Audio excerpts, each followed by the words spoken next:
प्रभु यीशु मसीह के पवित्र नाम में आप सबको जय मसीह की। मैं प्रभु को धन्यवाद देता हूं, परमेश्वर की महिमा करता हूं इस समय के लिए जो परमेश्वर ने हम सबके जीवन में दिया है। सारा आदर, सारा जलाल और सारी महिमा मैं प्रभु के नाम को देता हूं। और आप सबको भी मैं प्रभु यीशु मसीह के पवित्र नाम से जय मसीह की कहता हूं। खुदा का फजल, खुदा की दया, खुदा की कृपा हम सब पर बनी रहे।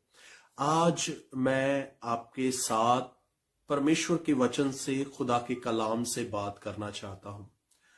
और खुदा के कलाम को जब हम पढ़ते हैं, वचन को पढ़ते हैं, तो परमेश्वर का वचन, खुदा का कलाम जीवन के बारे में, जिंदगी के बारे में बात करता है। तो आज मैं जीवन के बारे में, जिंदगी के बारे में आपके साथ बात करने जा रहा हूं। ध्यान से सुनिए। जो जीवन हम इस पृथ्वी पर, इस संसार में बिता रहे हैं, जो सांस हम ले रहे हैं, क्या कभी हमने इस जीवन पर, इस जिंदगी पर कभी विचार किया है कि परमेश्वर ने मुझे ये जीवन क्यों दिया है? प्रभु ने मुझे ये जीवन क्यों दिया है? जो सांस मैं ले रहा हूं, ये सांस परमेश्वर ने मुझे क्यों दिए है? ये जीवन परमेश्वर ने मुझे क्यों दिया है? ये जिंदगी परमेश्वर ने मुझे क्यों दी है? क्यों परमेश्वर ने इस संसार में, इस पृथ्वी में, इस दुनिया में परमेश्वर ने मुझे भेजा है? मैं क्या लेने आया हूं? मैं कहां से आया हूं? और जब मैं अपने जीवन की यात्रा को पूरा करके जाऊंगा, अपने जीवन के सफर को पूरा करके जाऊंगा, तो मैं कहां पर जाऊंगा? मेरी आत्मा कहां जाएगी? मेरा आत्मा कहां पर जाएगी? इन बातों पर क्या कभी हमने विचार किया है? इन्हीं बातों को आज मैं परमेश्वर के वचन से, खुदा के कलाम से मैं आप सबके सामने रखना चाहता हूं। जब हम परमेश्वर के वचन को, खुदा के कलाम को पढ़ते हैं, तो बाइबल बताती है ये जीवन, ये जिंदगी जो हम बिता रहे हैं, ये परमेश्वर की ओर से है। ये हमारी नहीं है। इसके ऊपर हमारा अधिकार नहीं है। ये परमेश्वर ने हमें दिया है। ये खुदा ने हमें दी है। ये जीवन, ये जिंदगी जो हम सांस ले रहे हैं, ये परमेश्वर ने हमें दिए हैं। ये प्रभु ने हमें दिए हैं। ये खुदा ने हमें एक वरदान के रूप में, एक तोहफे के रूप में परमेश्वर ने ये जीवन, ये जिंदगी परमेश्वर ने हमें दी है। जब हम वचन को, खुदा के कलाम को पढ़ते हैं, तो बाइबल बताती है आदि में परमेश्वर ने पूरी कायनात को बनाया। लिखा है परमेश्वर ने आसमान को बनाया, परमेश्वर ने पृथ्वी को बनाया। परमेश्वर ने आसमान की चीजों को बनाया और पृथ्वी की चीजों को बनाया। जो चीजें हम देख सकते हैं वो भी परमेश्वर के द्वारा बनाई गई, और जिन चीजों को हमारी आंखें नहीं देख सकती, वो भी चीजें परमेश्वर के द्वारा, प्रभु के द्वारा बनाई गई है। और कलाम कहता है ये पूरी कायनात को बनाकर, पूरी सृष्टि को बनाकर परमेश्वर ने कहा आओ हम अपने स्वरूप में, अपनी समानता में मनुष्य को बनाएं। और कलाम कहता है परमेश्वर ने एक मिट्टी ली और मिट्टी से परमेश्वर ने एक स्टैचू को तैयार किया। और लिखा है उसमें जान नहीं थी, उसमें प्राण नहीं था, वो देख नहीं सकता था, वो सुन नहीं सकता था, वो बोल नहीं सकता था, वो चल नहीं सकता था। और कलाम कहता है कि परमेश्वर ने अपना सांस जब उसमें फूका, तो कलाम कहता है वो जीवित प्राणी बन गया। उसमें जीवन आ गया, उसमें जिंदगी आ गई, उसमें प्राण आ गया। उसने देखना शुरू कर दिया, उसने सुनना शुरू कर दिया, उसने बोलना शुरू कर दिया, उसने छूना शुरू कर दिया, उसने चलना शुरू कर दिया। यह जीवन परमेश्वर की तरफ से है। बाइबल बयान करती है परमेश्वर ने जब अपना सांस उसमें फूका तो वो जीवित प्राणी बन गया। मतलब उसमें जान आ गई, उसमें प्राण आ गया, उसमें जिंदगी आ गई। तो ये जिंदगी, ये जीवन परमेश्वर की तरफ से है, खुदा की तरफ से है। परमेश्वर ने ये वरदान दिया है, परमेश्वर ने ये तोहफा दिया है, परमेश्वर ने ये गिफ्ट दिया है आपको और मुझको। जो हम इस संसार में जी रहे हैं, ये परमेश्वर ने हमें जीवन दिया है। जो सांस हम ले रहे हैं, ये परमेश्वर ने हमें दी है। जो हम देख सकते हैं, ये परमेश्वर ने हमें देखने की ताकत दी है। हम सुन सकते हैं, ये परमेश्वर ने हमें सुनने की ताकत दी है। हम बोल सकते हैं, ये परमेश्वर ने हमें बोलने की ताकत दी है। परमेश्वर ने ये जीवन, ये जिंदगी हमारे जीवन में, हमारी जिंदगी में दिया है। ये खुदा का है। और बाइबल बताती है जब परमेश्वर ने आदम को बनाया तो लिखा है परमेश्वर ने उसके रहने का भी प्रबंध किया।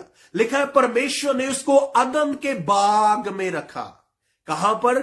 अदन के बाग में परमेश्वर ने उसको रखा। रहने के लिए भी परमेश्वर ने उसको दिया। और फिर उसके खाने के लिए क्या दिया? परमेश्वर ने कहा कि इस बाग के सभी फलों को तू खा सकता है, पर जो भले और बुरे के ज्ञान का फल है उसको नहीं खाना। तो परमेश्वर ने उसके रहने का, परमेश्वर ने उसके खाने का भी प्रबंध किया। और उसका ओढ़ना क्या था?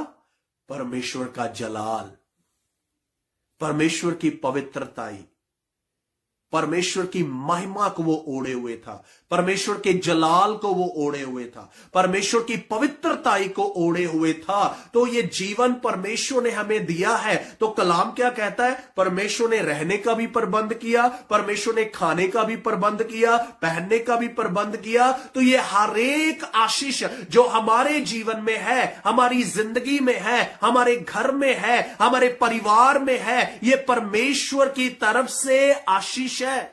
ये खुदा की तरफ से आशीष है। परमेश्वर ने इस जीवन में हमें आशीष दी है। खुदा ने इस जीवन में हमें आशीष दी है। हमारे जीवन में, हमारे घरों में एक एक चीज जो है वो परमेश्वर ने हमें दी है, प्रभु ने हमें दी है। वो खुदा की देन है, वो प्रभु की देन है, वो प्रभु की आशीष है, वो प्रभु का फजल है, वो प्रभु की दया है, वो प्रभु का जलाल है जो परमेश्वर ने हमारे जीवन में दिया।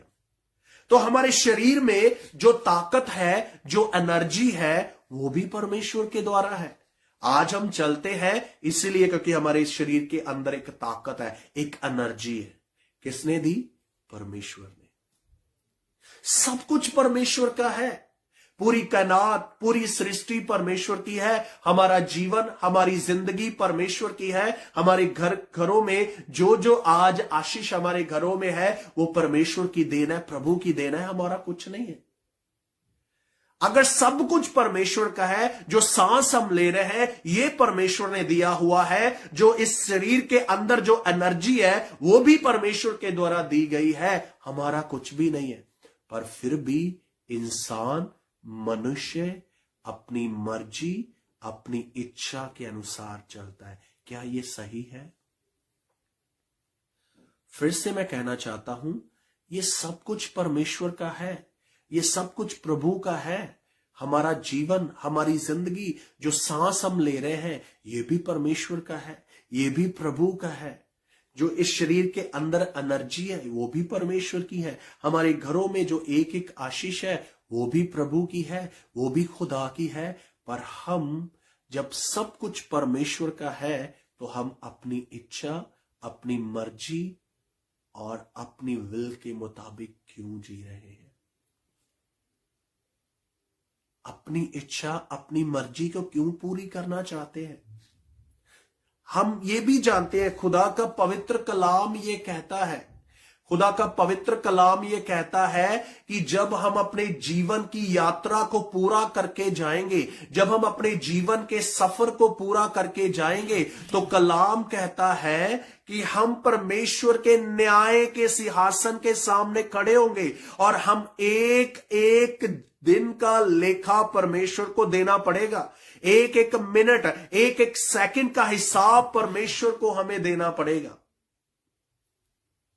खुदा न्याय करने वाला है, खुदा न्याय भी करेगा। अगर परमेश्वर ने हमें यह जीवन दिया है, हमारी जिंदगी परमेश्वर ने हमें दी है, तो परमेश्वर न्याय भी करेगा।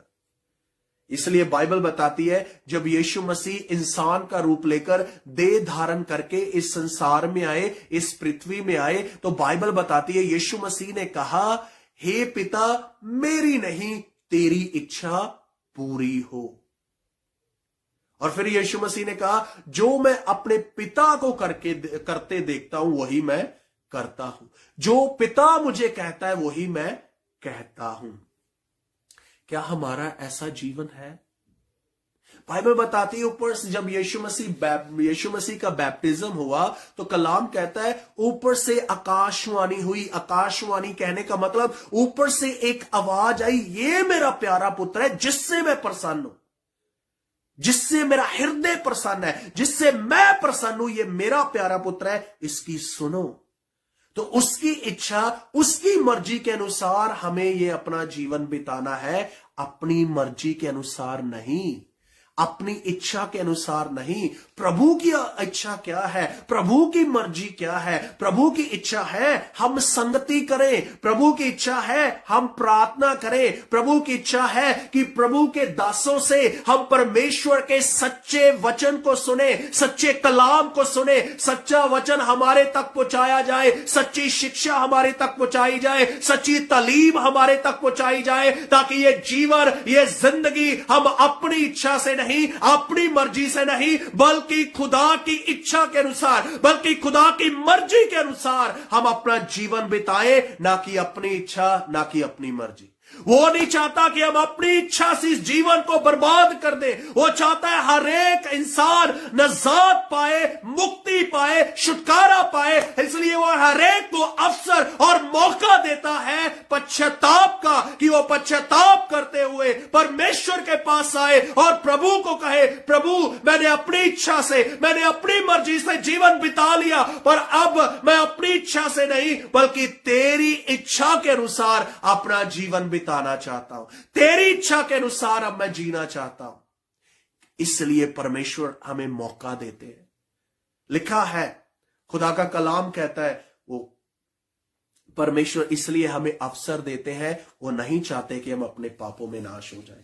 इसलिए ये जीवन के ऊपर हमारा अधिकार नहीं है।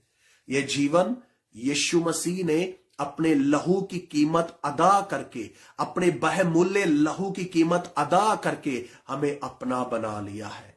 और प्रभु के वचन को जब हम पढ़ते हैं, पहला पतरस पहला अध्याय 18 और 19 वचन में इस प्रकार लिखा है कि हमारा छुटकारा सोने चांदी से या नाशवान वस्तुओं से नहीं, बल्कि यीशु मसीह के निष्कलंक लहू, बेदाग लहू के द्वारा आपका और मेरा छुटकारा हुआ है। आपको नजात मिली है, मुझे नजात मिली है। इसलिए हम अपने जीवन को परमेश्वर के वचन के अनुसार, खुदा के कलाम के अनुसार हम अपना जीवन बिताएं।